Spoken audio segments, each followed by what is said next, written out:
Live from the world's capital markets, here are the financial headlines, brought to you by Banxso.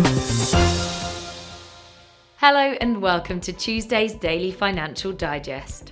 An absolute majority in the country's parliamentary election as the dollar retreated against its major peers after hitting a 20-year peak last week. The Bank of England should raise rates faster than it has done so far because weaknesses in the value of the pound is adding to inflation pressures in Britain, interest rate settler Mann said. Countries in two of China's COVID-hit economic hubs have mostly resumed work as the impact of the virus subsides, according to China's Ministry of Industry and Information Technology. Tesla has achieved the dollar-yen pair made a minor downwards correction in the last session, dropping 0.1%. The MACD is giving up.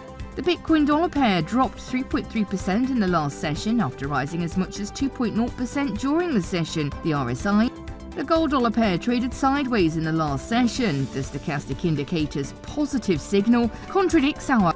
The oil dollar price remained largely unchanged in the last session. According to the Williams indicator, the US Chicago Fed National Activity Index will be released at 12:30 GMT, the US Redbook Index at 12:55 GMT, Finland's unemployment rate at 0.500.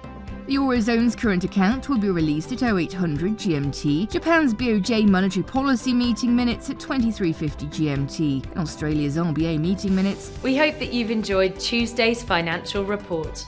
On behalf of all of us here, we wish you a productive trading day.